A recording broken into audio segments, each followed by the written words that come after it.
qui est une construction assez rationalisée, qui répond du coup à beaucoup d'impératifs. Donc, enfin, en même temps, c'est une construction d'urgence et en même temps, on essaye de faire les choses modernes, c'est-à-dire que c'est des logements qui, pour la première fois, étaient équipés avec des salles de bain, des toilettes. Pour l'époque, c'est vraiment la modernité. Il y avait très peu de personnes en France qui avaient ça chez elles. Et puis, on essaye aussi de rompre avec ce qui, à l'époque, est le quartier pauvre et à fuir par excellence, c'est-à-dire le taudis de centre-ville. Donc on se dit qu'on va construire des quartiers en périphérie, aérés, avec des grands espaces verts en pied d'immeuble. Voilà, c'est les grands idéaux de l'époque qui vont guider la construction de ces quartiers, et avec aussi une aspiration à une forme d'utopie, c'est-à-dire comme on construit totalement une ville, il y a des grands quartiers qui vont être construits avec une idée de construire une nouvelle société, où il fera bon vivre. Donc c'est l'exemple de la Ville Neuve à Grenoble, où du coup en construisant un nouveau quartier, on veut construire une nouvelle société et résoudre ce problème de la crise du logement. Donc voilà, il y a une forme d'expérimentation aussi. Donc les images que je vais vous montrer, elles reflètent vraiment ça, c'est-à-dire à la fois ce côté technique, très rationnel de la banlieue, où en gros on a inventé le chemin de grue à cette époque, donc on mettait une grue sur des rails, et puis on construisait une barre comme ça en continu. C'est la grande invention de construction de l'époque. Et une fois qu'on a découvert cette technique de construction, on a pu faire des ensembles qui sont quand même d'une longueur impressionnante. Donc une qui était très connue, c'est donc la cité des 4000. Il faut se dire, voilà, par exemple, on crée une cité de 4000 habitants. Il y a des cités qu'on a créées avec 10 000 habitants d'un coup, c'est des ampleurs quand même assez inédites. Et en bas, vous avez la muraille de Chine à Saint-Étienne. Alors j'ai indiqué que feu la muraille de Chine en l'an 2000 puisqu'elle a été détruite. Mais voilà, la vue par exemple en bas qui est d'époque, elle vous donne une idée quand même de la longueur de la barre qu'on pouvait construire avec des petites unités justement bien rationalisées. Alors là, c'est le côté un peu expérimentation urbaine de la banlieue, avec à gauche, vous avez la Cité des Étoiles à Givors, où on a expérimenté une nouvelle manière d'habiter avec des formes en étoiles. La Grande Borne à Grigny, voilà, donc en fait, c'est vraiment à la fois, c'est une époque qui est très tournée vers l'utopie, où, comme je disais, on essaye de réinventer aussi une forme de société, au-delà même de loger les personnes. Donc voilà. Les architectes ont parfois un peu joué au Lego. Et puis une dernière qui est aussi assez connue, qui est la Ville Neuve à Grenoble, dont je parlais tout à l'heure, et où justement il y avait vraiment toute une pensée autour de cette nouvelle forme d'habitat, en créant, vous voyez, il n'y a pas de voiture, c'est-à-dire que les circulations se font à pied en bas de l'immeuble, les espaces de vie collective sont en bas, il y a une coursive qui parcourt toute la partie basse. Et donc il y avait vraiment voilà, cette manière de créer des nouveaux espaces de sociabilité. Alors, je vais maintenant...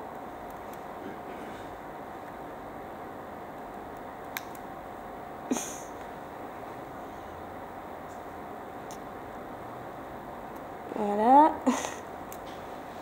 J'ai fait une formation Mac tout à l'heure, mais c'est pas très concluant. Voilà. Donc du coup, ce que je voulais, la vidéo que je vais vous montrer maintenant, elle parle un peu de cet âge d'or de la banlieue. C'est-à-dire qu'au départ, les personnes qui aménagent dans les banlieues sont plutôt des personnes de la classe moyenne, et ils essayaient même de faire une répartition avec des cadres. Enfin, c'était très réfléchi. Et on ne donnait pas vraiment ces logements, notamment aux immigrés dans les années 70, parce qu'on estimait que c'était plutôt réservé aux travailleurs français. Et c'était la banlieue de l'époque, vraiment tournée vers le monde ouvrier, puisque c'était des quartiers qui étaient aussi liés aux usines, et où il y avait toute une solidarité ouvrière. Voilà. Et donc même s'il y avait beaucoup d'imperfections déjà dans l'urbanisme, des manques d'équipement, un certain nombre de problèmes dans le lien, les transports au centre-ville, et le fait qu'il y avait certains aménagements qui manquaient, il y a eu quand même cette forme d'âge d'or que je trouve assez intéressante à retrouver dans cette vidéo, où justement elle a été faite comme reportage dans les années 70, dans le débat qu'il y avait sur les grands ensembles à l'époque, pour montrer qu'il y avait des grands ensembles où la vie était plutôt agréable.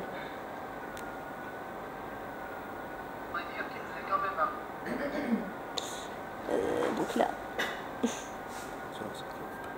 est-ce que tu peux... reconnecter parce que Bluetooth, je pense qu'il marche plus.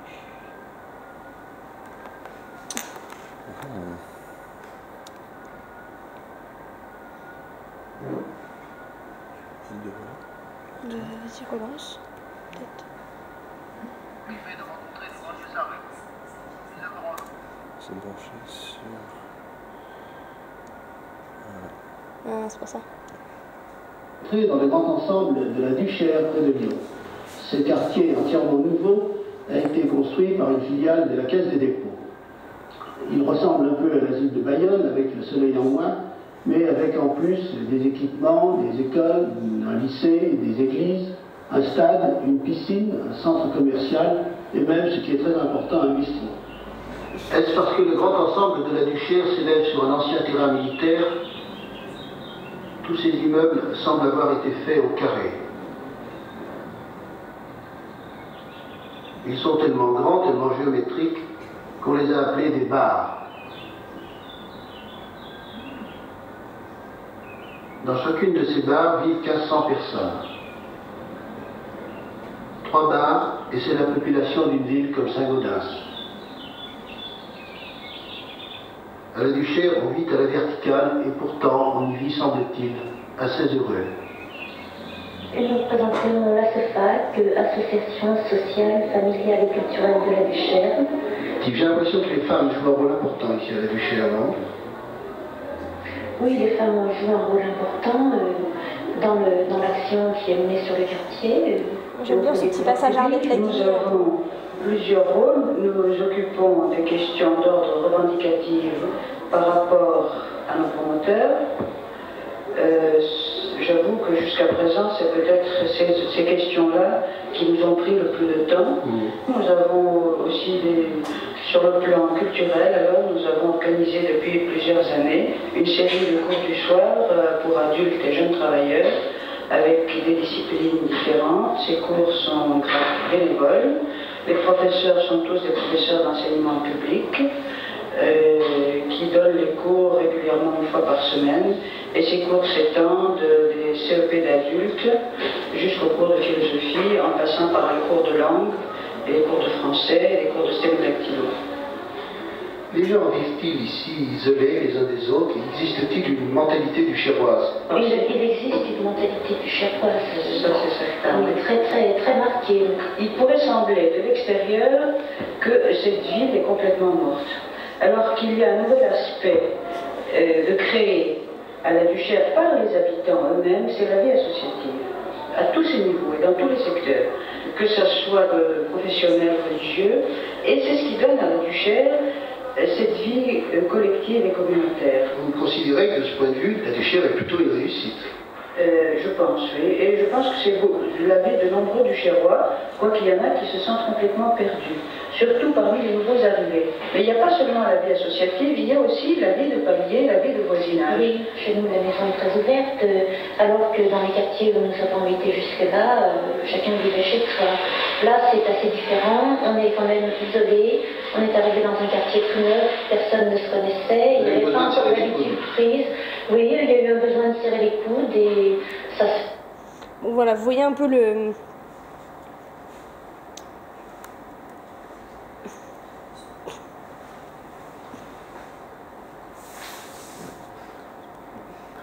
Merci beaucoup.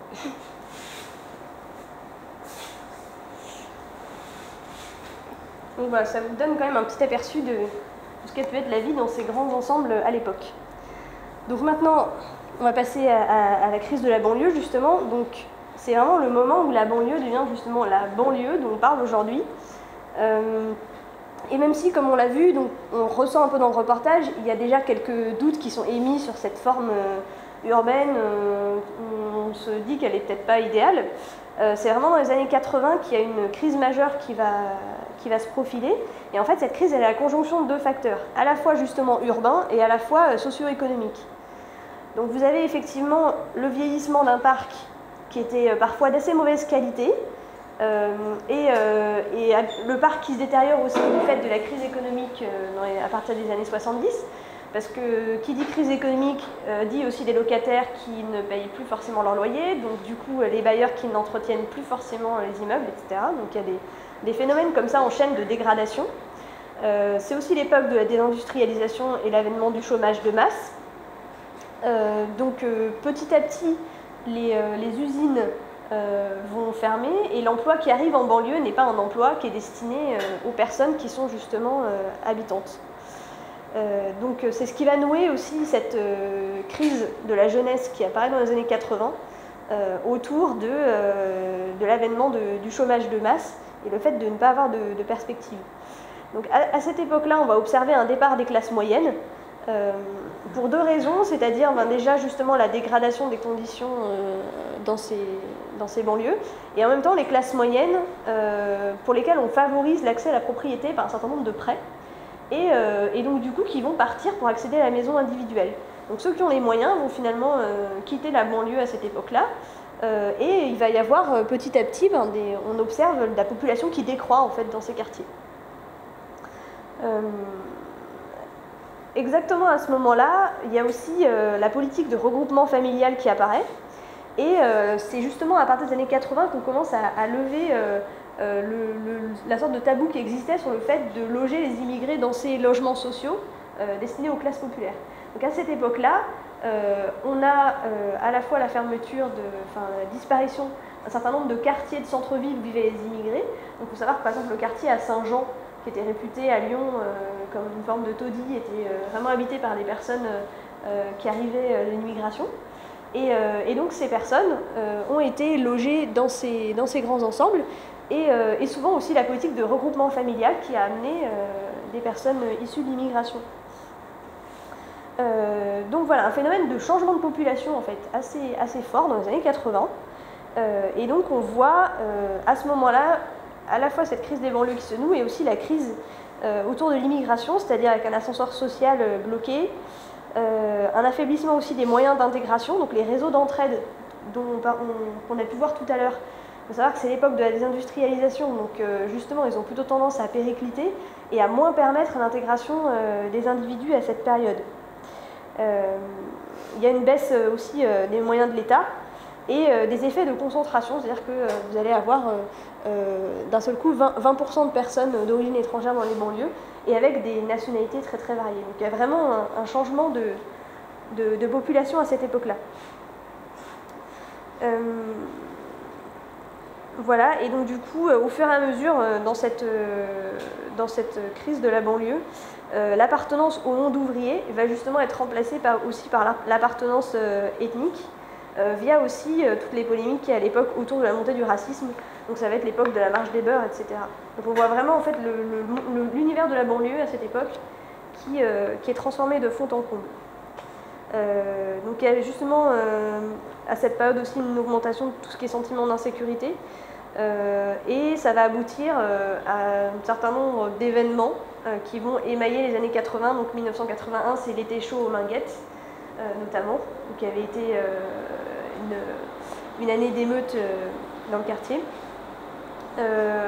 Et d'un seul coup, les banlieues vont devenir justement un problème politique. Et c'est avec François Mitterrand que les banlieues vont vraiment devenir un problème à traiter et un problème national, un problème d'État. Donc dans les années 90, il va notamment dire que c'est une affaire d'État et qu'il va promouvoir une grande loi pour en finir avec les ghettos et faire une œuvre de civilisation urbaine. Donc voilà, on est quand même dans un discours très fort et très, très volontariste de venir à bout de ce problème social. Voilà, donc du coup c'est l'époque où naît ce qu'on appelle la politique de la ville, qui est destinée à ces quartiers défavorisés et qui va pratiquer alors un peu de réhabilitation parce que les logements commencent effectivement à être dégradés, et un certain nombre de politiques d'emploi et d'aide aux associations locales.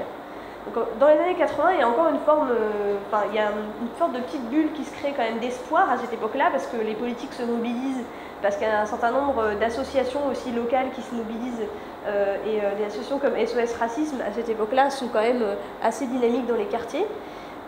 Et finalement, ça va plutôt retomber dans les années 90 avec une forme de constat d'échec. Et donc c'est dans les années 90 que la crise va avoir tendance à se durcir dans les banlieues. Donc 95, c'est aussi la date des attentats islamistes en France. Et il y a eu un enchaînement depuis des émeutes jusqu'à celle qu'on connaît aussi de 2005. Voilà, donc là c'est enfin, les années 80-90, c'est vraiment à retenir comme le dur de la crise en banlieue. Donc maintenant je vais passer à la troisième étape qui est cette étape actuelle, qui est notamment une étape de déconstruction de la banlieue. Hop. Je vais mettre une petite photo, voilà, pour poser l'ambiance. Donc à partir des années 2000, il y a plusieurs politiques qui ont été essayées, notamment d'appui aux acteurs sociaux, et on en vient à la conclusion que, en fait, si on résout le problème urbain d'abord, et qu'on démolit une partie des immeubles de banlieue pour les remplacer par d'autres, on va résoudre enfin le problème. Donc il y a toujours eu deux axes du coup, dans la politique de la ville, ce qu'on appelle le volet social ou soft et le volet hard urbain. C'est-à-dire, en fait, le problème de ces quartiers, il est d'abord dans leur forme urbaine. Donc si on s'attaque à la forme urbaine, on résoudra le problème. Pourquoi aussi cette politique a émergé? C'est qu'en fait, à l'époque aussi, c'est Jean-Louis Borloo qui va être le porteur de cette politique. Il met la main sur une sorte de magot qui est l'argent d'Action Logement, donc qui était la cotisation des différentes entreprises pour les politiques de logement en France. Et en fait, on lui confie cet argent-là. Donc c'est une manne de plusieurs milliards d'euros. Et ça lui permet justement d'annoncer une politique massive d'intervention urbaine sur les banlieues. Donc il avait notamment prononcé à cette époque-là un discours où il disait que dans 5 ans, il n'y aurait plus besoin de son ministère de la ville, puisque la banlieue serait enfin remise en bon état. Donc il y a eu effectivement deux programmes très importants, donc ce qu'on appelle le Programme national de rénovation urbaine 1, ou PNRU 1 en 2003, et le PNRU 2 qui a commencé en 2015. Donc avec, le gouvernement a acté la poursuite de ces opérations. On voit autour de nous, en fait, si on regarde bien, les grands quartiers en France, surtout les plus grands, ont tous été concernés par cette politique-là. Donc si vous allez à la Duchère ou aux Minguettes, vous verrez effectivement ces destructions qui ont été faites, et puis le remplacement par des petits immeubles, où la grande idée de la rénovation urbaine, c'était de faire de la mixité sociale. Et donc l'idée, c'était d'enlever un certain nombre de logements sociaux et d'installer de l'accession à la propriété sur le quartier, en diversifiant les formes urbaines. Voilà, ce qui peut du coup aussi poser question, parce que, est-ce que c'est une forme de changement de population voulu, à travers l'idée qui peut partir d'une très bonne intention, que les concentrations de personnes en difficulté ne sont pas favorables. On choisit aussi, certains maires, sous des prétextes de mixité, ont quand même déplacé le logement et l'habitat des gens. Et il y a eu en tout, avec la rénovation urbaine, 140 000 ménages qui ont été déplacés. Alors les logements sont reconstruits, généralement pour partie sur la commune, un petit peu sur le quartier et puis ailleurs. Mais pas totalement en fait. Voilà, donc ça pose aussi question vis-à-vis de la crise du logement. Voilà, donc du coup, c'est une politique qui a fait énormément polémique. Parce que ce qu'on craignait, c'était la disparition de la banlieue. Enfin, certains craignaient la disparition de la banlieue en disant, on veut en gros chasser certaines populations qui, certaines ont quand même toujours habité là. Donc les démolitions notamment ont beaucoup fait débat. Et dans les vidéos, quand on voit des bars qui explosent et qu'on entend des cris, en fait, il y a à moitié des gens qui applaudissent, qui sont contents, et il y a aussi des gens qui pleurent, parce que il y en a qui avaient passé parfois 20-30 ans de leur vie, qui étaient nés sur place. Et du coup, c'est quand même une politique qui s'attaque directement à la vie de ces personnes. Mais surtout, c'est est-ce que cette politique a finalement atteint ses objectifs? Donc les avis sont très mitigés. Parce que le problème, c'est déjà à travers les idées de mixité. Donc on a recréé effectivement des petits immeubles où on a permis une accession à la propriété. La cohabitation ne veut pas forcément dire que les gens vivent ensemble. C'est-à-dire que en fait, ce qui s'est passé, c'est que les personnes qui étaient dans l'habitat social, qui pouvaient faire cette démarche d'accéder à la propriété, il y en a certaines qui ont fait le choix d'accéder à la propriété en restant dans leur quartier. Donc en fait, vous avez pris les ménages les plus aisés à l'intérieur d'une barre d'immeuble et vous leur avez donné en bas des logements en accession à la propriété. Mais ça ne veut pas dire que ces univers-là se côtoient après. C'est pas parce que vous avez des personnes qui habitent les unes à côté des autres que il va vraiment y avoir une cohabitation parfaite. Et du coup, les effets de relogement à l'intérieur de la même commune ou de relogement à l'intérieur du quartier ont fait que finalement, quand on regarde les données en termes d'évolution du revenu dans les banlieues, la rénovation urbaine n'a pas participé à changer le visage des banlieues, quoi. Donc le bilan, c'est plutôt que sur la période, la situation des banlieues s'est détériorée socialement. Donc voilà, un programme qui est quand même à interroger dans les objectifs qu'il affiche et qui continue à être mené, même si c'est vrai qu'il a aussi pu apporter un petit coup de neuf, des réaménagements, le fait par exemple de mettre le tram jusqu'au Minguette, d'essayer de relier davantage les quartiers. Il y a eu certaines choses qui ont été faites qui étaient positives, mais globalement on ne peut pas dire que l'objectif affiché de départ d'en finir avec le problème des banlieues a été atteint. Donc du coup, quels sont les défis actuels pour la banlieue? Donc déjà, la banlieue aujourd'hui a resitué à l'intérieur de la métropole, où on a un renchérissement du coût du logement.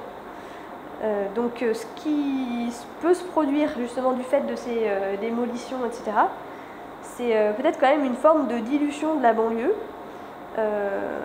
Si notamment la rénovation urbaine aujourd'hui se poursuit, avec le développement d'habitats au fur et à mesure plus aisés à l'intérieur des banlieues, et donc du coup effectivement un changement de population, mais structurellement, comme vous avez toujours des barres d'habitat social, vous avez une population défavorisée qui reste implantée sur le quartier, mais au lieu d'avoir un espace très homogène avec un type d'habitat, vous allez plutôt avoir une dispersion comme ça, et une forme de dilution de la banlieue.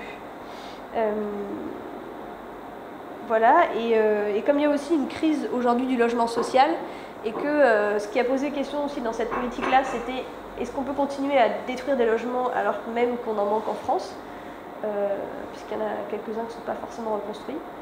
Ça peut être le développement aussi de ce qu'on appelle le parc social de fait, c'est-à-dire ces populations qui partent pour s'installer dans du parc privé, mais dans du parc privé pas cher, mal entretenu, et du coup on déplace le problème. Donc voilà, du coup, à l'intérieur même de l'écosystème aussi de la métropole, il y a tout un débat autour du rôle de la banlieue entre SAS et, on peut dire, ghetto. C'est-à-dire qu'il y a toute une théorie qui fait de la banlieue un mécanisme d'assimilation continuelle et qui va dire, en fait, ce qui est assez juste, il ne faut pas regarder la banlieue comme stock de population brute, il faut le regarder dans ce qui se passe à l'intérieur, ce qu'on appelle les flux. Et donc finalement, on a l'impression que les banlieues restent des territoires qui concentrent éternellement les difficultés, sauf que la population a changé à l'intérieur. Donc on va dire par exemple un enseignant qui fait un gros travail avec sa classe en banlieue, l'année suivante il aura encore une classe avec qui il aura un travail difficile à faire, mais ce ne sera pas les mêmes élèves. Et d'une certaine manière, il y a une population qui passe par la banlieue, mais qui ensuite va aller ailleurs, accéder à la propriété, etc. Donc c'est une logique de SAS où la banlieue est un temps dans le parcours des individus et où les banlieues serviraient finalement d'espace d'intégration pour les personnes qui arriveraient dans les métropoles. Donc il y a sans doute une forme de réalité à ça, notamment du fait du dynamisme des métropoles. Mais aujourd'hui, vu la situation aussi économique et les difficultés à trouver de l'emploi peu qualifié, il y a quand même la deuxième logique qui intervient, donc qui est la logique ghetto, où vous avez quand même un stock de population à l'intérieur des banlieues qui a tendance à se paupériser et où on ne peut pas dire qu'il y ait cet effet SAS. Donc il y a tout un débat du coup autour de ces termes et voilà, dans ce que j'entends souvent, c'est vrai qu'il y a des personnes qui du coup se réfugient un peu là-dedans, disent oui les banlieues sont toujours en difficulté, mais en fait c'est pas très grave parce que les populations à l'intérieur elles se renouvellent et puis elles s'intègrent, donc voilà, c'est plutôt en fait à regarder positivement. Sauf que dans une société d'ascenseur social bloqué, moi ça m'interroge beaucoup et surtout quand on regarde les populations qui ont plutôt tendance à se paupériser. Donc du coup, je vous ai ramené un petit graphique de mon travail, bon, vous n'allez peut-être pas voir de moi. C'est l'évolution des revenus à Vénissieux entre 2002 et 2009. Donc ce qui est intéressant de regarder en fait à l'intérieur des évolutions de revenus, c'est justement les différentes catégories, c'est-à-dire comment évoluent les gens qui sont très pauvres, comment évoluent les gens qui sont très riches. Vous allez avoir des personnes effectivement, le niveau des personnes les plus riches peut un peu augmenter, mais si vous avez les personnes les plus pauvres qui s'appauvrissent, vous aurez au global plutôt un appauvrissement du quartier. Et donc là, tous ne sont pas comme ça, vous avez des territoires de banlieue où vous observez effectivement, donc là on voit un petit peu avec une augmentation de 3% sur les revenus, la part des revenus les plus riches, qui se situe dans une moyenne qui a tendance à monter, mais très légèrement. Et par contre, vous voyez que le premier décile, donc ce qui est vraiment les personnes les plus pauvres, a tendance à creuser son écart. Donc voilà, c'est des phénomènes qu'il faut avoir en tête autour de la métropolisation dont on parlait la semaine dernière. Donc vous allez avoir des personnes qui ne s'intègrent pas à ce fonctionnement-là et vont plutôt leur situation se détériorer. Donc notamment, là, on voit aussi l'impact de la crise de 2008.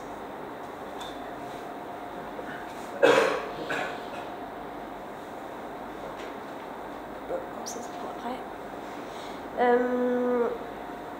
Donc voilà, du coup, les défis aujourd'hui qui sont posés face à toutes ces politiques qu'on essaye de mettre en œuvre, c'est aussi justement comment les banlieues sont présentées médiatiquement. C'est-à-dire on continue à avoir un discours, de moins en moins, mais on continue à avoir un discours médiatique et politique nous allons mener une politique pour en finir avec le problème des banlieues, alors que ça commence quand même à être assez difficile à tenir en l'état.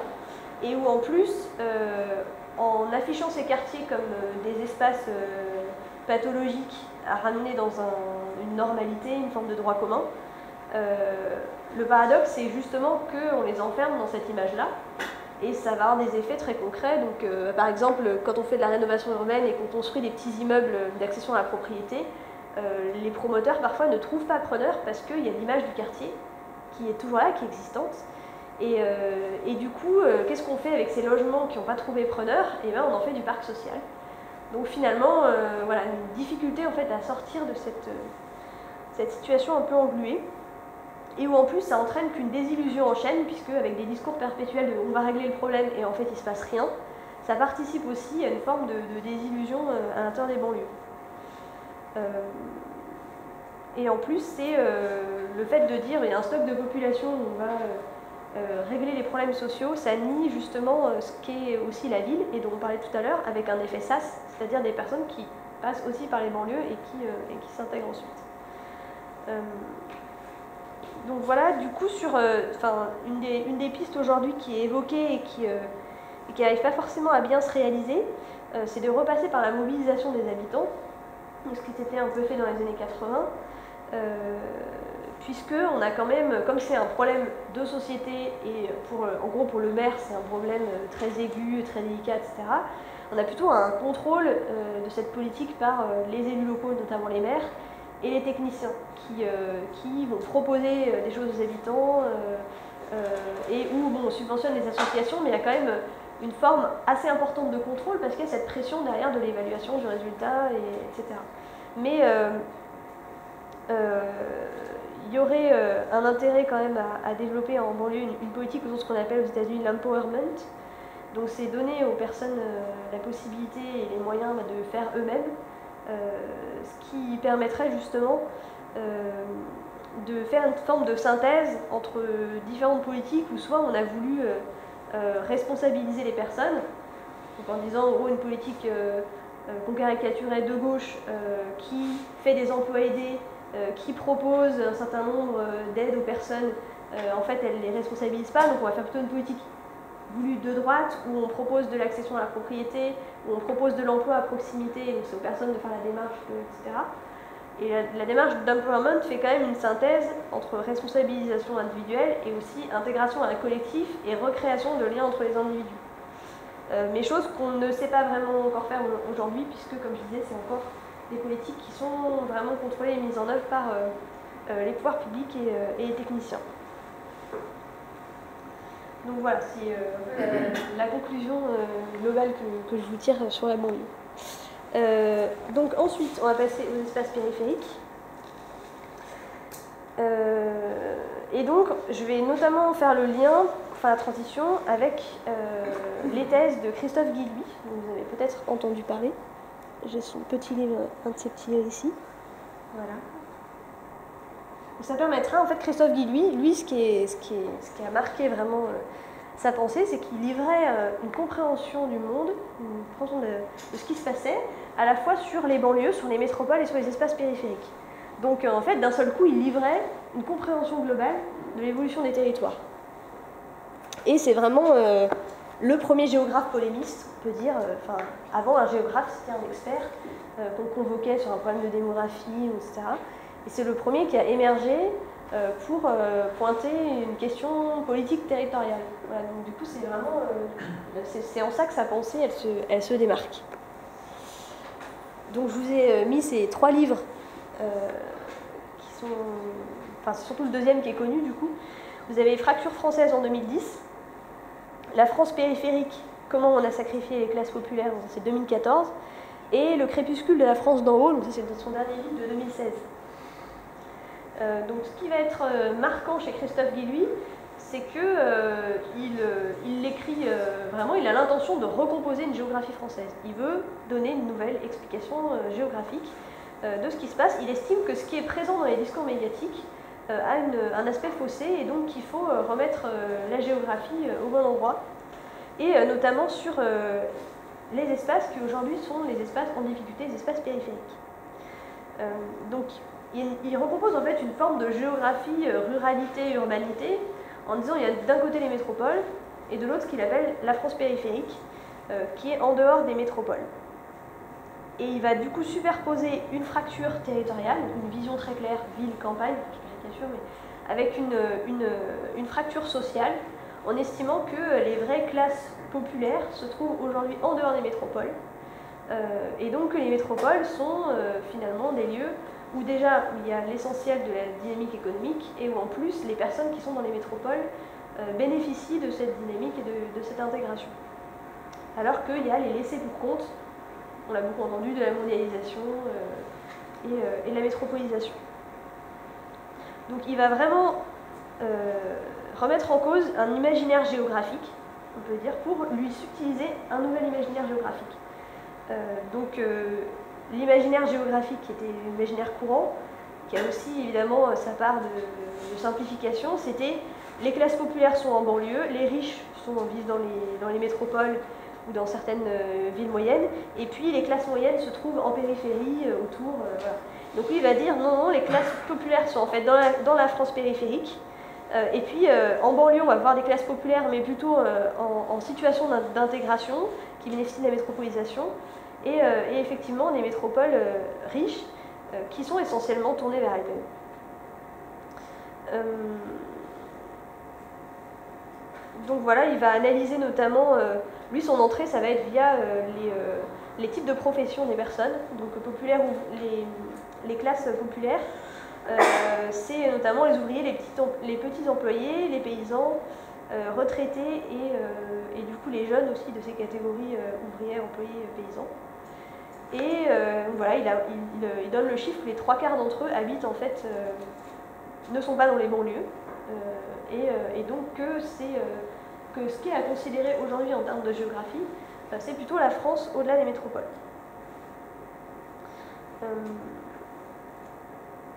Donc du coup, il avance une forme de déclassement justement pour ces personnes qui sont en dehors de la dynamique des métropoles, et dans des systèmes économiques qui sont justement à l'écart de tout ce qu'on va trouver à l'intérieur des métropoles comme élément de dynamisme économique relié à la mondialisation.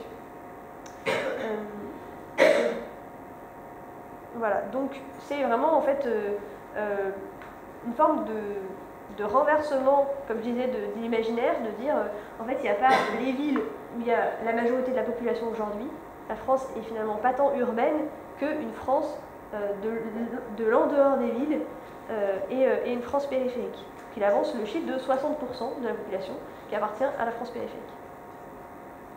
Donc du coup, ces thèses, elles ont lancé une vive polémique, notamment chez un certain nombre de géographes, Il n'y a pas aujourd'hui, j'ai l'impression, vraiment de contradicteur de Guy Louis qui est émergé dans les médias.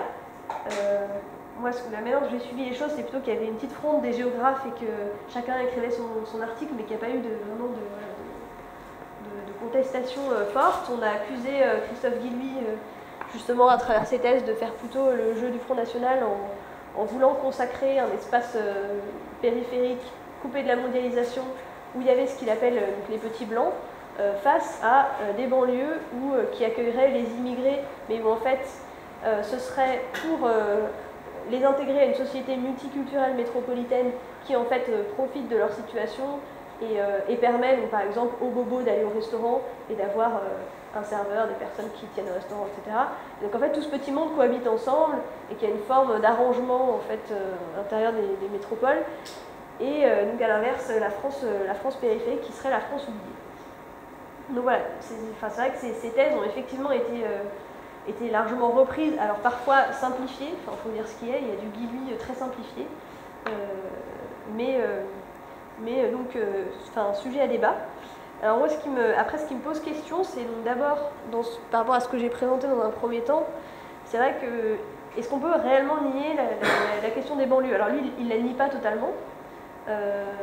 Néanmoins, justement, le contexte de métropolisation va à la fois creuser un écart entre les métropoles et les territoires qui sont en dehors des métropoles, qui ne sont pas des territoires sur lesquels il y a des systèmes économiques qui leur permettent d'être dans une dynamique, qui est celle du format de l'économie actuelle. Mais en même temps, les banlieues sont regardées pour ce qu'elles sont, c'est-à-dire un espace d'accroissement aussi des inégalités. C'est-à-dire que vous avez quand même le développement de situations implosives à l'intérieur des métropoles, avec donc, le graphique que j'ai pu montrer par exemple tout à l'heure, où certes vous allez avoir un effet SAS, des personnes qui passent par la banlieue s'intègrent grâce aux emplois qui se développent dans la métropole, mais vous allez aussi avoir un phénomène d'accroissement des inégalités entre des personnes qui deviennent vraiment de plus en plus riches dans la métropole et des personnes qui deviennent de plus en plus pauvres, avec quand même un risque d'émeute urbaine aujourd'hui, de mon point de vue, qui est absolument pas à négliger. Et de dire que on ne va pas regarder les banlieues parce que finalement le vrai problème est dans la France périphérique, il y a quand même un côté un peu que je trouve un peu dérangeant. Donc voilà, et puis du coup c'est aussi c'est une superposition parfaite en fait, Guy Louis, entre une entrée sociologique, une entrée économique, une entrée géographique. Et du coup ça va composer un jeu d'opposition entre justement la France périphérique, pour dire, et la France du périphérique. Donc il y a quand même une logique d'affrontement qui est posée avec des élites qui joueraient un faux jeu justement avec les classes populaires des banlieues et en continuant à les désigner comme les véritables relégués par rapport à la France périphérique. Donc il y a quand même une attaque aussi, une charge qui se retrouve en particulier dans son dernier livre contre ces élites mondialisées. Et qui n'est pas non plus complètement à négliger, au sens où, oui, on a aujourd'hui une collusion parfaite entre les milieux économiques des métropoles, les élites médiatiques, politiques, etc. Et oui, ça peut, ça c'est quand même la réussite de la parole de Guy Louis de pointer ce problème de ce qu'est aujourd'hui la métropolisation.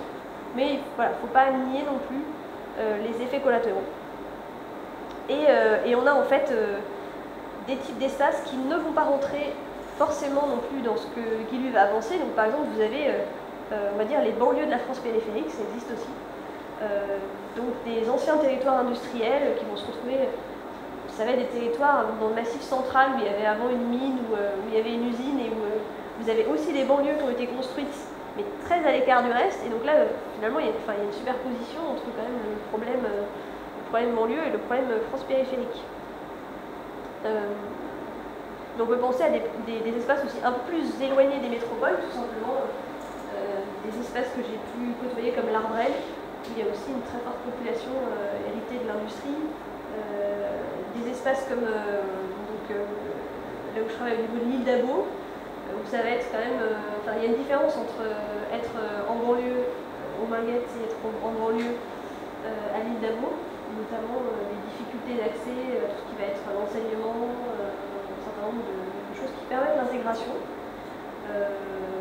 Donc voilà, l'univers des banlieues n'est pas non plus si lisse qu'on pourrait le décrire. Donc voilà, ce qui est quand même à retenir, je l'ai dit, c'est la popularisation de la notion de métropolisation. Mais il y a quelque chose d'assez dérangeant aussi dans la manière de regarder les territoires. C'est-à-dire que même dans la manière de regarder la France périphérique, ce qui me dérange aussi, c'est le fait que finalement le territoire devient un objet de la crise qu'il subit, qui est orchestré par des élites extérieures. Et on vient dire à des territoires et à des populations qu'en fait tous leurs malheurs viennent de l'extérieur, de l'évolution des systèmes économiques et de la responsabilité des élites, etc. Et je ne pense pas que ça rende non plus service au débat, au sens où il y a peut-être à penser ces territoires comme sujet, et aussi à ce qu'ils ont à apporter justement dans la situation et le modèle économique actuel. Donc voilà, Christophe Guilluy fait beaucoup le porte-parole d'une colère, mais il va opposer les groupes sociaux et les espaces entre eux, plutôt que pour moi de participer à la construction d'un discours réunificateur autour de tout ça, de tout ce qu'on vient de voir. Justement, quel est le rôle de ces différents espaces. Donc voilà, pour moi, à la fois il a popularisé les thèmes, il a popularisé ces questions des inégalités spatiales, mais il va remplacer un système de représentation par un autre, qui est quand même en partie discutable. Donc du coup, sur ces je vais maintenant passer un peu à un décodage de ce qui se passe dans ces territoires périphériques, pour justement comprendre, est-ce qu'on a une France périphérique homogène qui est en décrochage, qu'est-ce qui se passe à l'intérieur et pourquoi. Donc d'abord, je vais faire un petit détour par ce qu'on appelle la crise des villes moyennes, qui de plus en plus est explorée par les géographes. Et il y a eu pas mal d'articles ces derniers temps, donc autour de tout ce qui va être la fermeture des commerces, etc. Donc, voilà, vous avez vu, il y a eu un article il n'y a eu pas longtemps sur Albi, où on va parler du déclin des villes moyennes. Donc, du coup, il peut y avoir un premier discours assez simple qui dit, bon ben voilà, vous avez un centre-ville avec des commerces qui ferment. Finalement, on est dans la lecture exacte de ce que Guilluy nous raconte, c'est-à-dire des villes qui aujourd'hui ne font plus recette, n'attirent plus les personnes. Les commerces ferment. Il y a eu même une du Monde qui était un deuxième exode rural. Voilà, et donc ces villes moyennes en perte de vitesse, qui n'ont plus les infrastructures et l'économie nécessaires, décrochent, et leur population part, et on le voit avec la fermeture des commerces. Et en fait, si on regarde vraiment ce phénomène de l'intérieur, on se rend compte que déjà, si on prend, en ne regardant pas que la commune, mais les communes qui sont autour, en fait, au global, la population peut augmenter, parce qu'en fait, vous avez des personnes du rural très éloignées qui rejoignent les villes moyennes, par exemple les personnes âgées qui ont besoin de services, etc. Elles vont s'implanter en partie dans le centre, et puis vous avez, pourquoi les centres se vident, c'est que vous avez aussi la poursuite de la périurbanisation, donc le départ des populations qui étaient autrefois dans le centre, dans des logements individuels à la périphérie, parce qu'ils sont plus confortables, etc. Parce qu'il y a le mode de vie autour de la voiture qui s'est développé, parce que le travail aussi est beaucoup plus loin, et qu'il y a un mode de vie autour de la voiture qui se développe. Et tout ça explique, avec des difficultés économiques, comme j'ai dit pour Panier, au fait qu'il y ait des élus qui choisissent de construire des centres commerciaux en périphérie, parce que déjà pour eux c'est une politique qui montre qu'ils agissent, qu'ils créent de l'emploi, et qui répond aux besoins, encore une fois, des habitants eux-mêmes qui se sont déplacés aussi en périphérie. Donc il y a quelque chose de très ambigu en fait autour de cette crise des centres des villes moyennes qui est à regarder de près. Et qui montre justement qu'on n'est pas forcément dans le fait de dire tel territoire appartient à tel espace, donc il se passe telle chose. Il y a la métropolisation qui explique beaucoup de choses, mais il y a d'autres phénomènes, comme on l'a vu la périurbanisation, qui viennent donner d'autres explications. Donc ça c'est un exemple à travers la crise des villes moyennes. Il y a un autre auteur qui s'appelle Laurent Davesi, vous avez peut-être entendu parler, La crise qui vient, qui parle de la nouvelle fracture territoriale. Et donc lui un discours que je trouve qui fait vraiment réfléchir sur la fracture territoriale, où en fait lui c'est plutôt un économiste. Et son entrée, c'est de dire qualifions la crise qui anime ces territoires. Qualifions-la économiquement. On ne peut pas juste dire c'est des territoires qui perdent deviennent de plus en plus pauvres sans se dire est-ce qu'ils deviennent de plus en plus pauvres parce que leur système économique aujourd'hui ne correspond plus à ce qui se passe en général. Est-ce que c'est que les habitants s'appauvrissent? Il faut un peu qualifier les choses. Donc pour lui, moi je trouve ça assez juste, la crise de ces territoires périphériques, elle vient justement du fait qu'ils n'ont pas amorcé un tournant autour de l'économie post-industrielle. C'est-à-dire qu'on va retrouver dans ces territoires les mêmes tendances qu'il y a partout ailleurs. Donc, je l'ai évoqué, la urbanisation par exemple. La urbanisation, elle a aussi touché Lyon. Il y a plein de ménages qui vivaient dans le centre de Lyon qui, après, sont partis en périphérie et les périphéries se sont aussi développées à Lyon. Par contre, à Lyon, les centres n'ont pas été désertés parce qu'il y a eu la dynamique de métropolisation qui est venue faire en sorte qu'il s'est passé autre chose dans ces centres. Autre chose, quand je dis ces territoires qui n'ont pas amorcé le tournant de l'économie post-industrielle, effectivement, il y a des emplois industriels qui ont été détruits, mais comme partout, sauf qu'ils n'ont pas été remplacés par d'autres. C'est ça qui les caractérise, c'est plutôt le fait qu'il n'y ait pas eu de dynamique complémentaire. Donc du coup, il écrit notamment les territoires en crise le sont non pas parce qu'ils détruisent des emplois, mais parce qu'ils n'en seraient plus. On va dire c'est les territoires en fait en panne. Et il va encore plus loin, et c'est là que après je suis pas forcément d'accord avec toute sa manière de voir les choses, mais il va faire une distinction entre crise de l'activité et crise du revenu. Donc lui, ce qui va l'intéresser, c'est de dire, bon, on dit que ces territoires sont en difficulté, je vais regarder comment évolue le revenu des personnes. Donc il prend les territoires et puis il regarde est-ce que le revenu des personnes a augmenté dans le temps, diminué, etc. Et donc ce qu'il va montrer, il va même jusqu'à dire que dans certains territoires périphériques, les revenus augmentent.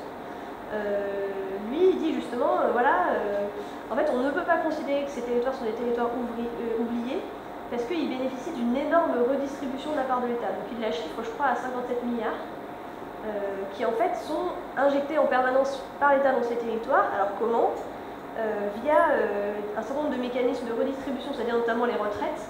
Donc toutes les personnes qui sont à la retraite, qui vont investir sur les territoires périphériques, et du coup mettre de l'argent dans l'économie locale, parce qu'en s'installant sur place, à travers leur salaire, ils vont permettre de faire tourner aussi l'économie locale. Tous les revenus des emplois publics qui se sont développés aussi pendant la période dans ces territoires-là. Un certain nombre d'aides sociales, du coup les personnes qui ont perdu leur emploi du fait de la destruction de ces emplois-là, ça a été compensé aussi par des revenus de l'État. Le maintien d'un certain nombre de services publics, et si on pense aux villes moyennes, il y en a certaines qui ont quand même encore préfecture ou sous-préfecture, un certain nombre de services publics un peu clés comme ça, qui leur permettent, on va dire, de garder un certain niveau de vie. Il y a aussi le géographe Philippe Estève qui relève, c'est vrai que c'est une particularité française qu'on a de devoir faire tenir ces territoires-là. On a un territoire avec une assez faible densité. Finalement, il dit, par exemple, sur les efforts qu'on a à faire pour maintenir partout des hôpitaux ou des enseignants en France, c'est 2 fois plus important que dans des territoires comme en Allemagne. Parce que comme la population est beaucoup plus concentrée, elle n'est pas autant dispersée sur le territoire, vous n'avez pas à assurer une telle couverture en hôpitaux, en enseignants, etc. Laurent Navy va jusqu'à dire, mais finalement, vous avez moins d'élèves par enseignant quand vous êtes dans l'espace rural que d'élèves par enseignant quand vous êtes dans des espaces en banlieue. Voilà, c'est un certain nombre de mécanismes autour du rôle joué par l'État dans ces territoires qui sont avancés. Alors après, pourquoi est-ce que Laurent Navy parle de la crise qui vient? Il dit donc, en fait, jusqu'alors, il y a eu une crise qui était la crise de 2008, qui a poursuivi une certaine forme de destruction d'emplois, mais l'État a compensé et a pris le relais, et c'est les territoires qui aujourd'hui sont quand même assez perfusés à l'argent public, à la subvention publique et aux mécanismes de redistribution dont on a parlé. Sauf que pour lui, la véritable crise, du coup, elle est à venir, c'est-à-dire qu'il y a aujourd'hui la crise de 2008 et la crise de la dette qui invite à restreindre les financements publics. Donc ça veut dire que demain, ces territoires qui sont aujourd'hui, qui finalement tiennent quand même relativement bien, encore une fois, en termes de revenus, vont se retrouver dans des difficultés qu'ils n'avaient pas jusqu'alors. Un des exemples qu'on peut évoquer, c'est Barcelonnette. Donc, je ne sais pas si vous avez entendu parler pendant le quinquennat d'Hollande, il y a eu un retrait de tout ce qui est un certain nombre de casernes qui ont fermé en France. Et donc dans le cas de Barcelonnette, donc voilà, là il y a retrait d'une caserne, donc ça veut dire retrait d'un certain nombre de personnes sur place, d'emplois, etc. Et donc là ça veut dire qu'il y a quand même, la ville se retrouve face à une crise qui est quand même assez forte. Alors ils essayent de requalifier les espaces, de les réinventer, etc. Mais ça nous montre à quel point on a aujourd'hui un certain nombre d'espaces qui sont en fait très dépendants de cet argent public. Bon après, moi, ce qui m'a un peu dérangé dans son approche, c'est qu'il en vient presque à dire finalement pourquoi est-ce qu'ils râlent, pourquoi est-ce qu'ils ne sont pas contents. C'est des territoires qui ne sont pas du tout oubliés. Il y a plein de mécanismes de redistribution. L'État mobilise quand même 57 milliards pour eux. Moi, ce que je trouve, ce qui me dérange, c'est que finalement, il regarde les choses de manière très économique. Donc pour lui, d'une certaine manière, il n'y aurait pas vraiment de fracture sociale dans son analyse sur les mécanismes de redistribution. Comme je disais, les revenus auraient même augmenté dans certains territoires perdant la mondialisation. Mais être perdant, est-ce que c'est pas précisément aussi devenir dépendant? Est-ce que c'est pas ce sentiment aussi d'interrogation sur l'avenir qui anime précisément ces territoires-là, ou le fait d'être perfusé à l'argent public? C'est peut-être ça aussi qui crée une forme de sentiment de malaise, et où certes, en revenu, on peut dire que ces territoires ne sont pas en crise, mais de voir qu'on est un territoire qui ne produit plus rien, qu'on est un territoire où on n'a pas forcément d'avenir en termes d'emploi, c'est quand même ça qui anime, de mon point de vue, la perception d'une crise, qui est une crise politique, sociale, etc. La crise, elle n'est pas que dans ce qu'on a dans son portefeuille. Voilà. C'est comme un de mes amis qui me disait que, mais regarde, en fait, je suis super solidaire en montrant sa fiche de paye, parce qu'à travers sa fiche de paye, est cotisé à plein de choses pour les handicapés, pour les personnes âgées, etc. Alors voilà, c'est ça la forme de solidarité. Je pense qu'on passe quand même à côté de beaucoup de choses dans les rapports humains. Donc du coup, ce qu'on repère à travers tout ça, c'est qu'il y a plutôt une différenciation entre ces territoires périphériques. Et c'est là aussi que ce que raconte Guy Lui est à regarder de manière précise. Donc effectivement, vous avez des territoires métropolisés, mais après, quand on vous dit la France périphérique, je suis désolée, mais regardez certains territoires des Alpes, est-ce que vous allez vous dire que c'est de la France périphérique? Regardez certains secteurs du sud-ouest, est-ce que c'est vraiment de la France périphérique? Il y a quand même une partie il y a une différence à l'intérieur des territoires périphériques aujourd'hui, entre des territoires qui vont bénéficier, alors en périphérie des métropoles, de quelques retombées, des territoires qui vont bénéficier de tout ce qui tourne autour de leur qualité d'environnement, du tourisme, etc. Et puis après, vous avez effectivement les autres territoires, qui eux ne sont pas engagés dans on va dire, cette forme de business collectif. Et c'est là en fait qu'il y a à réfléchir, c'est à quel point ces territoires aujourd'hui sont insérés dans une dynamique économique. Donc pour du coup, conclure sur cette France périphérique, la question c'est quelles vont être les réponses justement pour ce rural qui reste rural et qui est vraiment à l'écart des dynamiques économiques. Donc d'abord, il y a un certain nombre de politiques qui ont été menées autrefois qui ne peuvent plus être menées. Donc par exemple dans les années 60, il y avait la politique du desserrement industriel. Donc on s'était dit, voilà, il y a une forte natalité dans les campagnes. Ce qu'on va faire, c'est qu'on va inciter les industries à partir à la campagne pour bénéficier aussi de salaires qui sont assez faibles. Et on a fait de la politique d'aménagement du territoire comme ça en fait. On se disait, en fait, les moyens de production, on les prend, on les déplace, et puis le problème est résolu. Sauf qu'aujourd'hui, il y a un retour du territoire dans la manière dont est structurée notre économie. Donc ça veut dire à la fois les effets de concentration qui sont très importants en économie au sein des métropoles, c'est-à-dire le fait d'avoir tout un environnement d'entreprise autour de soi qui fonctionne ensemble, un certain nombre de services aux entreprises, les infrastructures qui permettent justement d'être liées à la mondialisation, la concentration d'une offre en services mais aussi offre culturelle qui va accompagner aussi la population de cadres, et un certain nombre de réseaux liés au numérique. C'est-à-dire qu'on ne se rend pas compte, mais on a l'impression que le numérique c'est la déterritorialisation, c'est grâce au numérique qu'on pourra travailler partout. Et en fait, si on pense à la fibre, ce qui est quand même essentiel pour une entreprise, à un moment donné, où se sont développées les grandes entreprises à Lyon, elles se sont développées en fait sur les câbles qui avaient été mis en place autour des universités, parce que les universités ont été les premières à utiliser Internet. Donc, aux endroits où vous aviez des câbles, à Lyon, qui ont été installés liés aux universités, il y a eu des développements d'entreprises. Et donc en fait, il y a quand même une réalité territoriale autour du numérique qui fait que si vous voulez installer du numérique à la campagne, il faut quand même faire des investissements qui sont colossaux. Alors ça n'empêche pas des personnes actives travaillant avec Internet de se déplacer, mais le haut débit, on va dire, pour un certain nombre de grands groupes, c'est un peu plus compliqué. Et donc il y a aujourd'hui une double impasse dans le discours politique autour de ce territoire périphérique. Donc ce qu'on peut appeler la redistribution a posteriori. Donc en fait de dire on va tout miser sur les métropoles, c'est le lieu où aujourd'hui se fait la croissance économique, et puis ensuite on redistribuera. Voilà, si on caricature, c'est quand même un peu la vision Macron. Et puis après, il y a une vision compensation a priori, c'est-à-dire des personnes qui continuent à insister sur l'égalité territoriale, le fait qu'il faut que l'État donne des aides à ces territoires et que ce sont justement des territoires oubliés par l'État. Et ce discours-là aussi, il est quand même, en gros, on va caricaturer Jean Lassalle, c'est quand même difficile d'imaginer que chaque commune puisse continuer à être une sorte de petit empire disposant de tous ses moyens et encore une fois perfusé par l'État, parce qu'une commune qui mène une politique d'où est-ce qu'elle va tirer son argent, elle va le tirer en fait de ce qui lui est versé par l'État pour constituer son budget.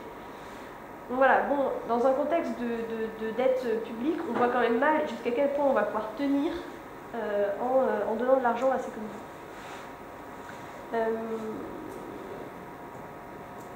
Donc un petit scénario de prospective. Qu'est-ce qu'on pourrait imaginer demain pour la France périphérique? Et je conclus, Paul. Alors le premier scénario, le scénario redistributif par infrastructure. Donc on imagine que grâce à la métropolisation, il y a plein de territoires qui au fur et à mesure sont inclus dans la dynamique par le transfert d'un certain nombre d'activités, mais aussi par les lieux de résidence. Donc grâce au transport, les personnes continuent, donc les Lyonnais continuent à investir les monts du Lyonnais, le Beaujolais, etc. Le pôle économique de l'Ardrel continue à se développer grâce aux infrastructures.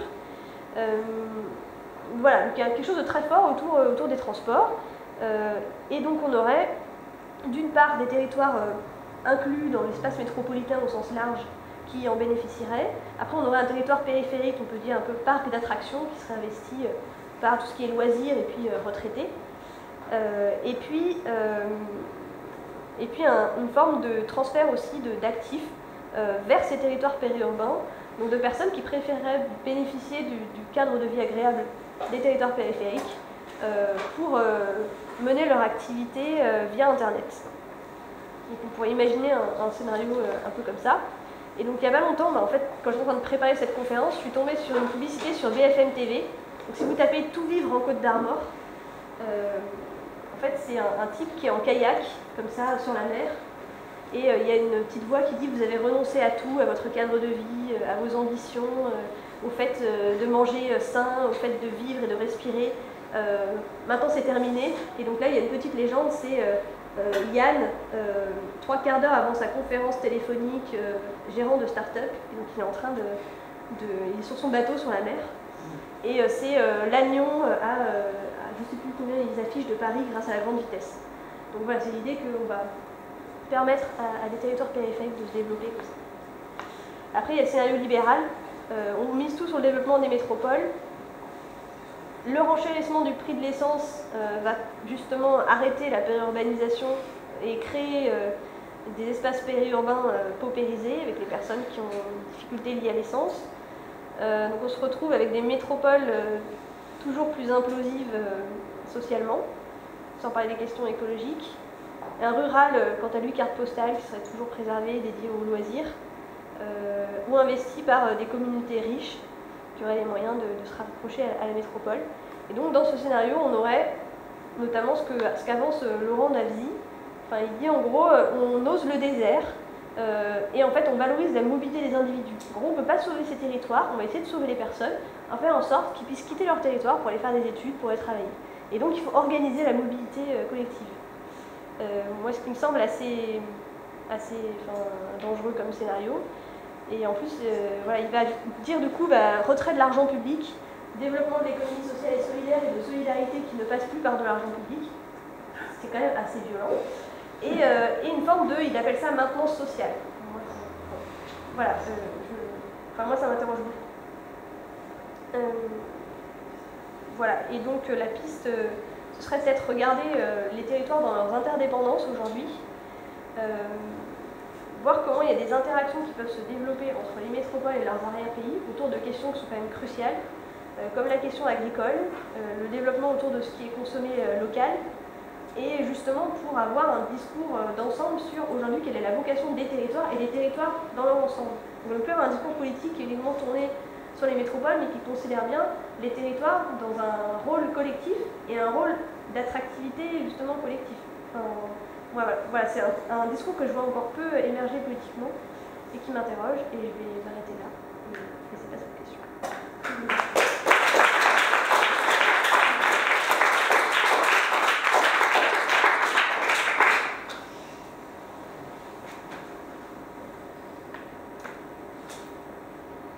Déjà, je vous remercie pour la conférence. Alors, j'ai 2-3 questions, parce qu'il y a plusieurs choses qui m'ont un petit peu, pour te dire, un petit peu titillé. C'est plus le sujet sur Christophe Guilly, en fait. Vous faites du principe en fait, que personne ne critique Christophe Guilly, c'est vous plutôt qui le critiquez. Pour être sûr de bien avoir compris, en fait, vous considérez que Christophe Guilly, dans la France périphérique, ne met pas la banlieue. C'est ça, en fait. Qui sépare la banlieue de la France périphérique. Considère que la banlieue ne fait pas partie de la France périphérique. Ce terme de France périphérique ne renvoie pas à la banlieue. C'est vraiment l'espace hors métropolisation. Enfin, c'est le terme qu'il a. Ce qui est critiquable dans la pensée de Christophe Guilly, c'est de ne pas mettre la banlieue dans la France périphérique. Non, pour moi, ce qui est critiquable, c'est de dire qu'en fait, il y a une fracture territoriale et sociale qui n'est pas très grave et qu'il y en a une qui est plus grave. Alors que je ne considère pas qu'il y en a une qui n'est pas très grave. C'est ça qui me dérange. D'opposer deux logiques qui sont les mêmes logiques d'explosion des inégalités, en fait. Et qui doivent être regardées en tant que telles. C'est pas opposé, c'est considérer que la banlieue profite des métropoles, en fait. Si vous parlez, à mon avis, vous parlez des territoires perdus dans la République, des territoires oubliés dans la République, pardon. Mais moi, pour citer un livre qui est sorti récemment, je parlais plutôt des territoires perdus dans la République de Jean-Claude Toussaint, par exemple, qui, à mon avis, donne un autre point de vue, parce que vous avez une approche très économique, en fait, des choses. Vous parlez, en fait, que les gens. Vous dites qu'il n'y a pas de politique de la ville, qu'il y a des dépenses de milliards et de milliards d'euros que l'État a passé pendant des années pour essayer d'aider ces banlieues. Vous avez parlé aussi, c'était très intéressant quand les paradigmes peuvent être détruits et à la place vous avez construit des logements qui sont peut-être plus luxueux, on va dire, individuels. Et vous avez dit quelque chose de très juste, les gens ne s'installent pas là-bas. Enfin, les gens qui sont un petit peu plus aisés ne s'installent pas là-bas. Mais pourquoi les gens ne s'installent pas là-bas? C'est parce qu'il y a une insécurité sociale, ils n'ont pas envie d'aller vivre là-bas. Parce qu'il y a aussi, vous n'avez pas l'immigration, et je pense que c'est aussi un point de vue identitaire. Si les gens n'ont pas envie de s'installer là-bas, c'est parce qu'ils n'ont tout simplement pas envie de confronter à, comment dire, oui, un choc culturel, exactement, un choc des civilisations. Et je trouve que je ne voulais pas assez parler de ça, parce qu'on a dit que c'était le cœur du sujet, et ça explique pourquoi la banlieue, malheureusement, oui, des côtés, c'est qu'il y a une ghettoisation, et la France est créée grâce à l'assimilation. La France a toujours été assimilationniste, mais sur la France, il faut intégrationnisme, enfin, on ne peut pas se rendre un petit peu intégrationniste,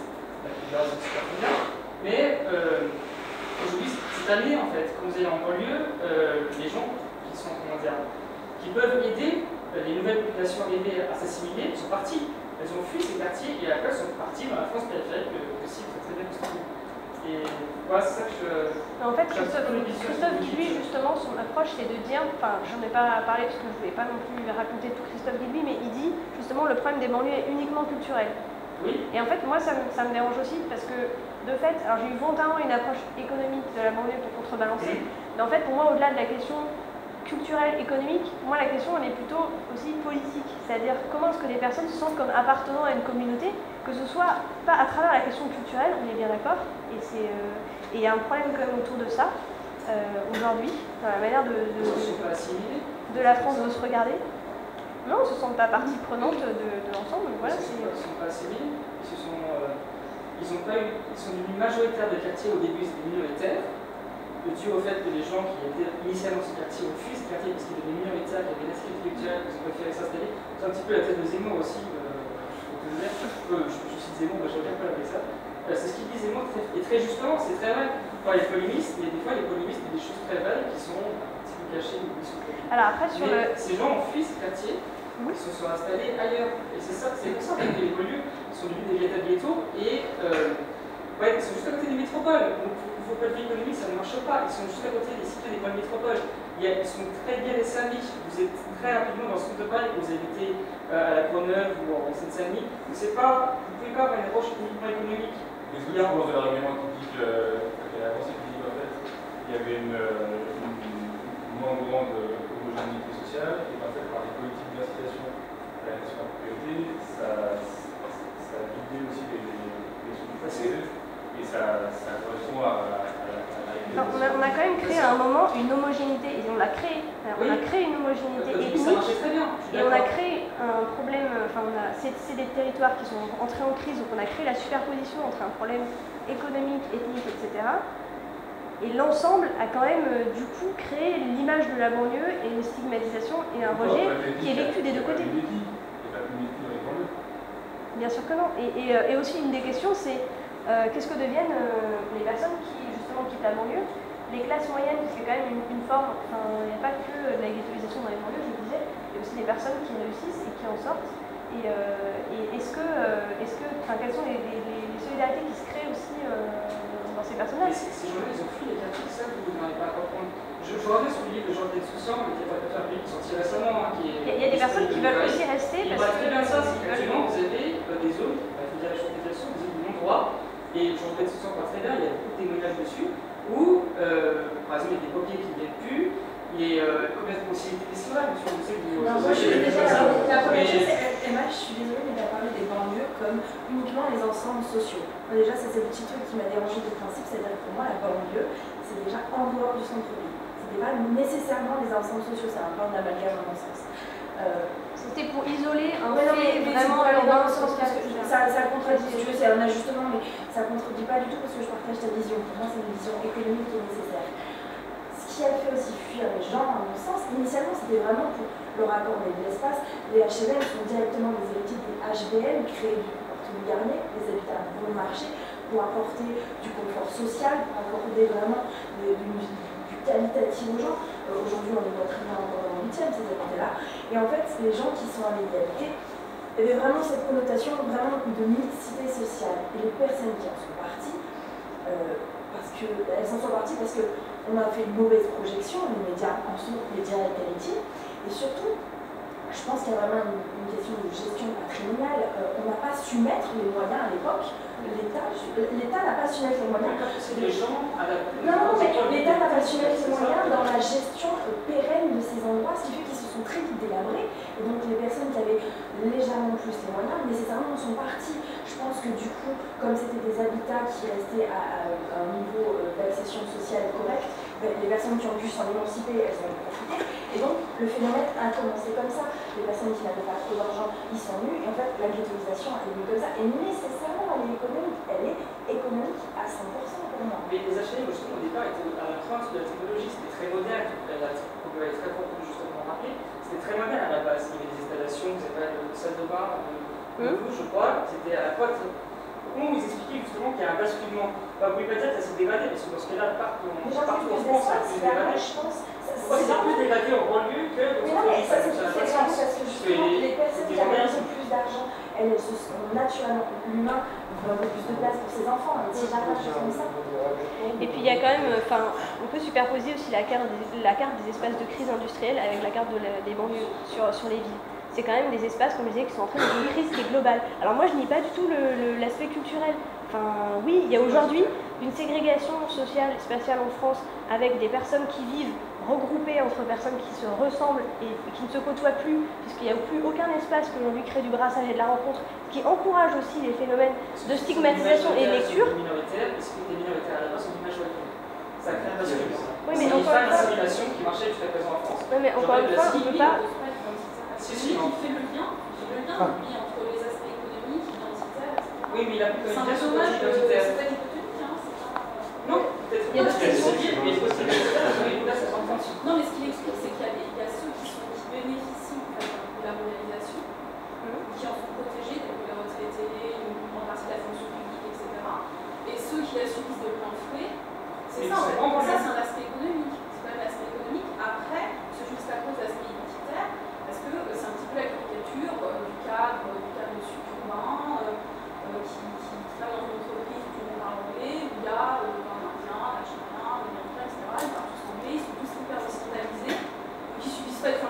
multiculturels, ils ne vivent pas du tout, ils sont hyper open, hyper. Et puis celui qui vit dans un quartier difficile, où il y a des vraies différences culturelles. C'est ça, moi je trouve que ce qui est intéressant quand même, c'est qu'il met à jour un certain mépris de classe en fait. Une certaine élite qui un peu stigmatise le prolo beauf-raciste, quoi. C'est un peu ça. C'est un peu ça ce qui. Oui, mais c'est quand même intéressant. Au-delà de toutes ces questions hyper techniques, on parlait très vite et du coup on comprend pas tout parce que c'est très compliqué. Moi, ce qui m'a vachement touché dans tous ces débats, c'est l'histoire du kayak, le gars qui faisait ça. À l'agneau. De me dire quel est vraiment l'intérêt au final des classes intellectuelles supérieures pour les gens qui sont dans la merde. Et est-ce que je fais souvent Lyon-Paris, Wi-Fi et tout ça, et c'est chouette, c'est inimaginable pour les consultants d'avoir le Wi-Fi dans le train, etc. Et c'est le fait de donner l'impression de gâter vraiment les gens qui au final ont déjà beaucoup de choses dans les mains. Ils ont beaucoup de culture, ils ont du patrimoine économique, ils ont des envies, etc. Et comment donner envie aussi à ces gens qui ont tout au final de se dire bah, moi j'ai envie de prendre ma part de galère et d'aller faire un boulot un peu moins passionnant mais pour aller m'installer dans une ville moins connectée, enfin aussi de réduire leur désir de faire connecter. Mais il y en a qui le font aujourd'hui à travers justement la question de la qualité de vie, c'est-à-dire qu'ils se disent en fait je vais mettre une partie énorme de mon salaire dans un logement pour habiter dans un coin de Paris un peu pourri, dans un logement minuscule.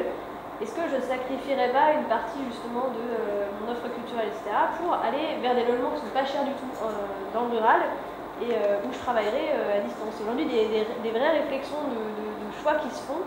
Il y a des travails à distance, mais moi je pense qu'il y a aussi accepter que des super jobs super passionnants, il n'y en a pas pour tout le monde, de la place dans les super villes super connectées, il n'y en a pas pour tout le monde, et juste de baisser aussi le niveau d'exigence de consommation aussi de tout le monde et de donner envie à tout à chacun de dire bah non, moi j'ai envie de mettre de l'énergie dans le relationnel, dans la rencontre, etc.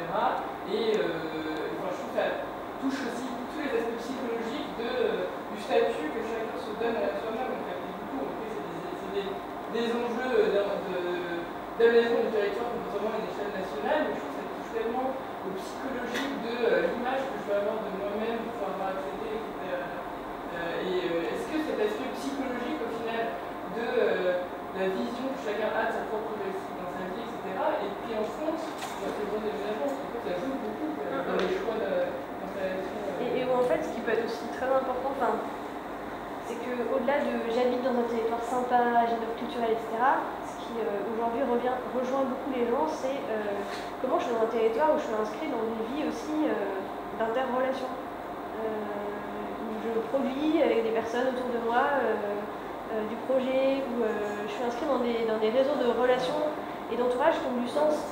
Et là-dessus, il y a aussi en France périphérique des espaces comme dans la Drôme où se développent dans le rural des lieux vraiment de sociabilité assez élaborés où les personnes disent mais en fait voilà, moi je suis peut-être pas dans la métropolisation, etc. Mais pour moi ce territoire il est important parce que c'est une qualité de vie et parce que j'y trouve des réseaux de relations entre les personnes qui pour moi ont une importance.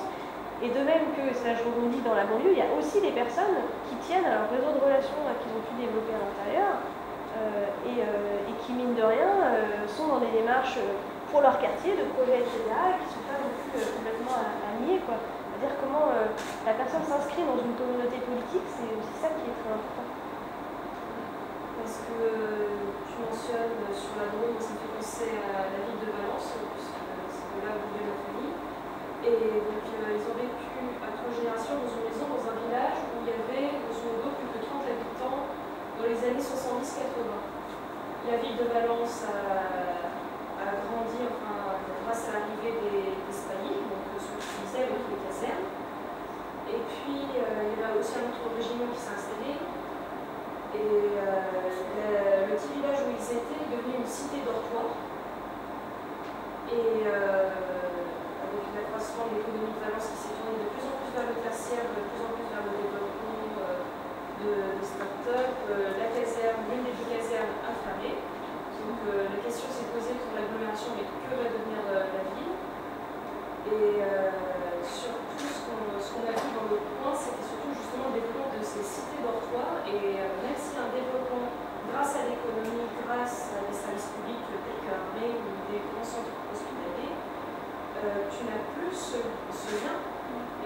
essaient de créer effectivement de l'histoire, par exemple, de ce village-là.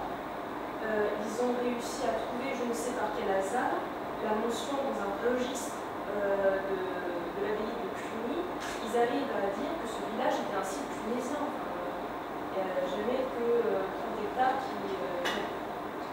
appartenait à l'abbaye de Cluny. Et je pense que l'un des grands problèmes des territoires aujourd'hui, c'est que d'une part, on n'arrive plus à créer de lien social, et d'autre part, on n'arrive plus à ancrer les gens dans une terre, soit parce qu'ils y arrivent par le fait d'un déménagement suite à un dépassement économique, soit parce que tout simplement, ils n'ont pas la culture de l'espace dans lequel ils sont. C'est aussi du travail. Pardon ? Il y a du travail aussi. Si, il y a du travail, puisque la ville de Valence se développe et ça ne dérange personne de prendre sa voiture, faire 10 km au genre de centre-ville. Et cette culture de l'espace, même si après il y a. Enfin, dans les années 80, quand il y avait 15 millions de chômeurs, c'était pas du tout le problème.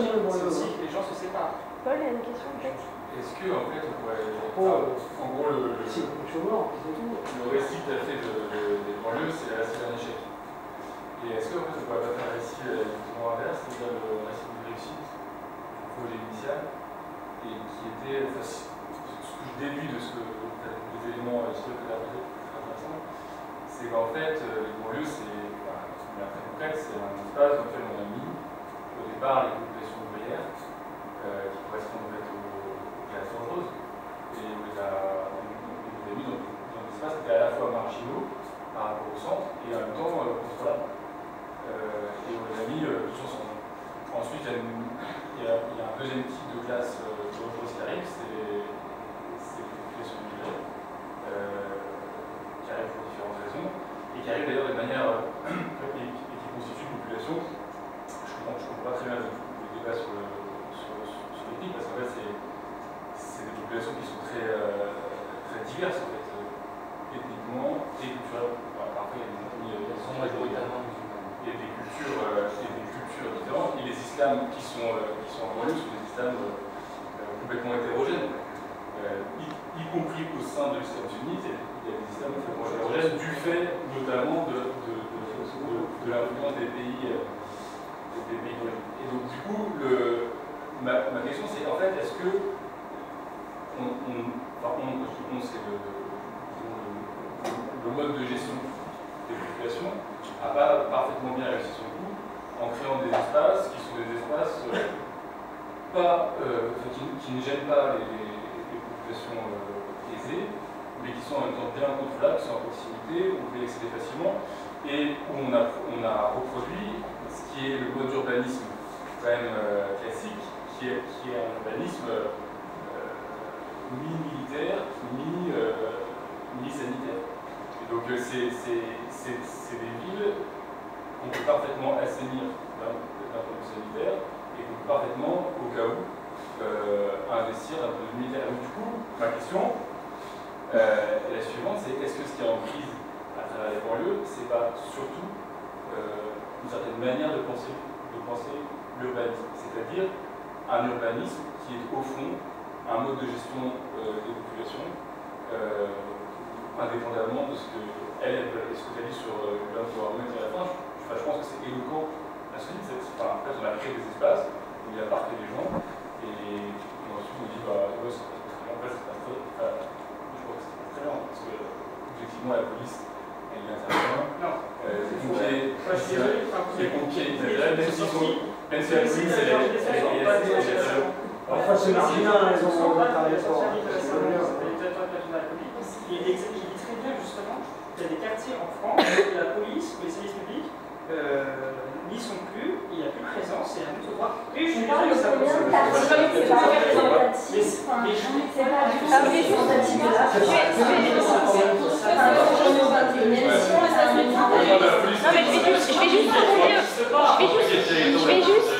Je vais juste rebondir un petit peu sur ce qu'a dit Paul, parce que le débat il est plutôt aussi.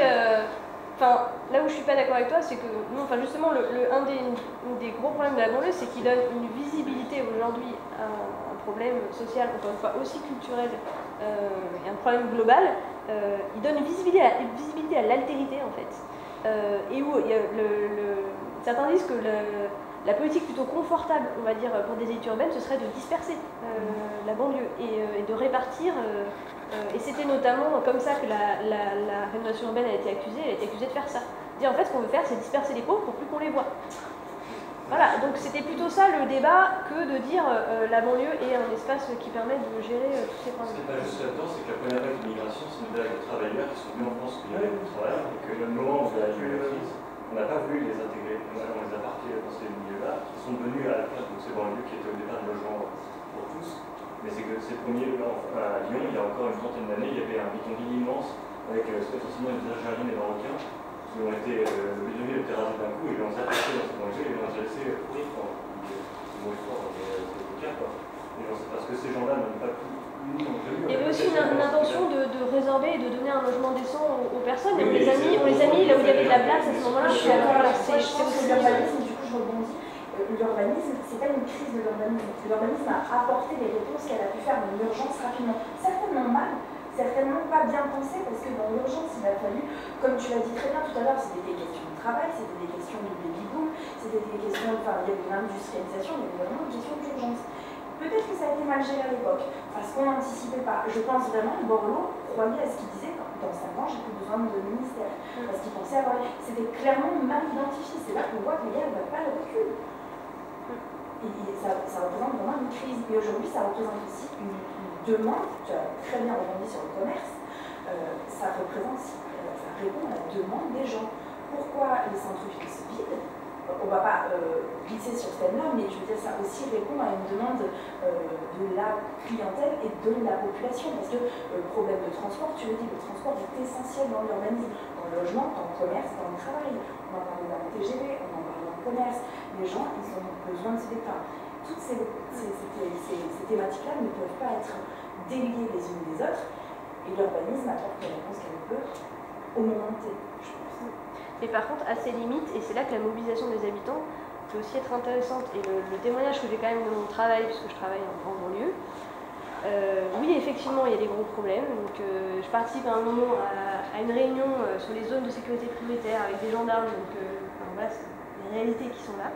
Et après, je suis allée dans une réunion avec des habitants qui ont décidé qu'il fallait remettre en place un marché dans leur quartier, parce qu'il n'y avait plus rien, parce qu'un marché, ça crée du lien social, ça permet à des personnes de se rencontrer. Il y a aussi ça en fait qui se passe dans la banlieue, et des personnes qui se mobilisent et qui sont plutôt encouragées dans ce qu'elles essayent d'apporter. Il n'y a pas un constat, un comportement, un groupe homogène, il y a toute cette diversité de choses qui se passent avec une tendance qui effectivement est réellement problématique, mais il faut, je crois, regarder plutôt ça si on veut aussi avoir des perspectives. Dans le constat, il y a des choses qui est assez complexe, c'est vraiment bien. Mais il y a un truc qu'on a oublié, c'est l'éducation, et notamment je parle d'éducation dans le sens instruction et l'éducation nationale. Je pense que dans les années 70-80, on a changé de paradigme au niveau de l'éducation nationale en France. C'est qu'on a voulu porter 80-90% d'une génération de baccalauréat. On a vendu aux gens qu'il fallait faire des études, avoir un bac+5, etc. Et en même temps, on a dévalorisé tous les métiers manuels. On a dévalorisé l'artisanat, on a dévalorisé ce qui est produire local, l'agriculture. Aujourd'hui, via des petites initiatives qui viennent plutôt du monde urbain, on commence à revenir à ça avec le do-it-yourself, etc. Mais je pense que l'éducation nationale a mis en échec beaucoup de gamins qui n'avaient pas un capital culturel pour pouvoir aller faire des études. Elle les a mis en échec tout de suite en disant de toute façon vous n'êtes pas bon en maths, en physique, toutes les matières intellectuelles, et on ne les a pas valorisés sur d'autres matières. Et donc on les a mis après dans des lycées poubelles. On a plein des endroits où en fait on met vraiment les gamins en difficulté d'un côté. Et je pense que d'un côté, les gamins de banlieue qui n'avaient pas le capital culturel, ils ont été mis de l'autre côté de la barrière, on les a mis en échec. Et d'un côté, dans les milieux ruraux, on a perdu beaucoup d'emplois dans l'artisanat, dans l'agriculture, et ça a entraîné forcément beaucoup de gens qui ont eu le bac, etc., qui sont partis dans les grandes villes et qui ne sont jamais revenus en fait, dans ces territoires. Donc je pense que l'éducation, ça fait partie aussi d'un des grands chantiers aujourd'hui, si on veut vraiment recréer une égalité entre tous ces territoires-là aussi.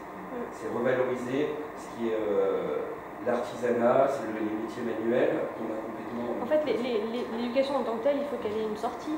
Et c'est là aussi où il faut se rappeler qu'on est quand même un des pays d'Europe où le système éducatif résorbe le moins les inégalités. C'est-à-dire que justement, un des lieux qui pouvait jouer un effet sas dans les banlieues, c'est l'éducation. Et le fait est qu'aujourd'hui, les écoles ne parviennent pas à jouer ce rôle-là. À l'inverse, dans les territoires périphériques, vous avez vu un certain nombre d'entreprises de développement d'espaces de formation professionnelle, IUT, etc. Et un des problèmes que ça pose quand même, c'est, ok, vous créez la possibilité pour les personnes de se former, mais quels sont les débouchés localement?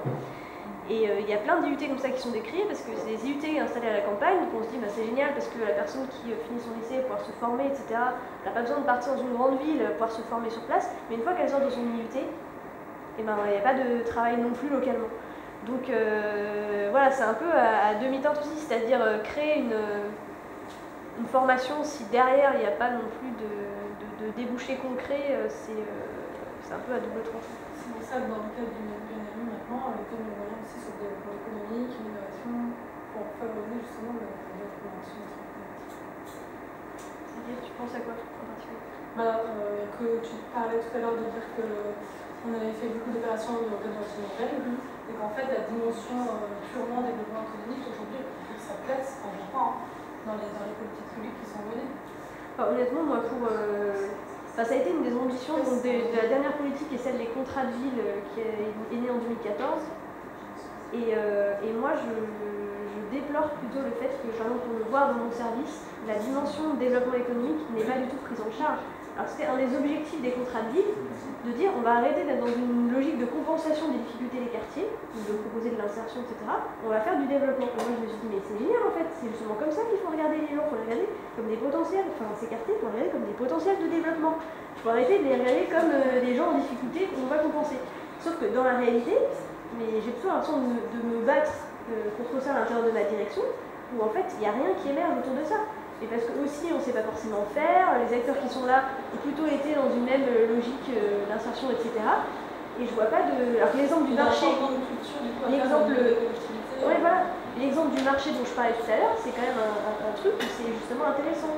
Et en plus, ça condamne l'action en direction des quartiers au sens où après, un élu, l'image qu'il va avoir de la politique sur les quartiers, c'est la politique des pauvres et la politique de compensation. Alors que vous lui dites qu'on va donner les moyens à des habitants de transformer leur quartier, c'est quand même un peu plus intéressant, et de dire on va faire une politique de développement que de dire on va faire une politique de pansement. C'est aussi un peu enfermé là-dedans, effectivement. Et je pense que ça bouge un peu quand même.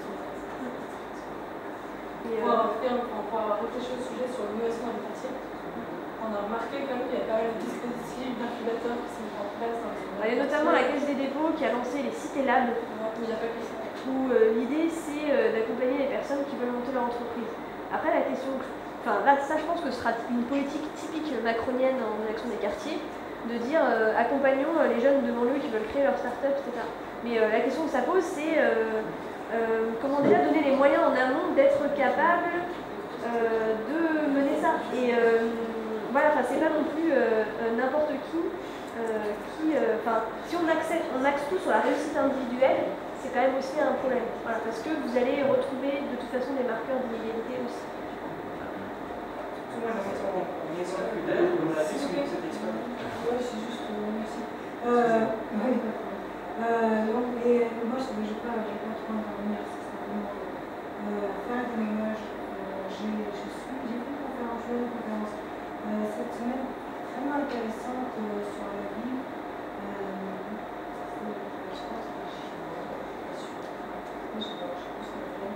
Où la personne expliquait en fait comment on avait peuplé les HLM, les politiques menées par la ville, clairement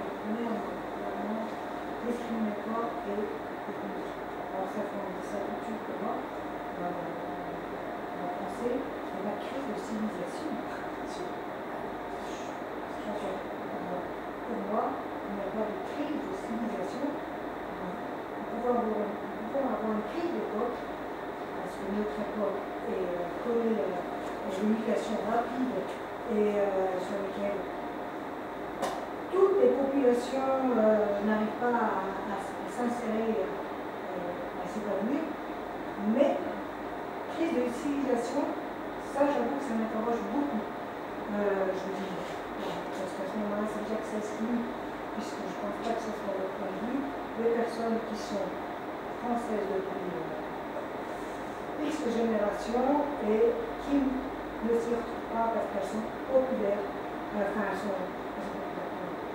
pauvres, elles sont dans une situation sociale très difficile. Il n'y a pas de crise de civilisation. Mais c'est simplement par rapport à cette problématique, il me semble, et c'est très bien, même parce que je vois très bien, on aborde un panel de champs qui touchent à l'urbanisme, l'éducation, l'économie, la réponse n'est pas simple du tout. Mais bon, c'est très bien que je trouve que l'échange qu'on a est très intéressant. Et il pourra se poursuivre autour d'une petite part de tâche. Non,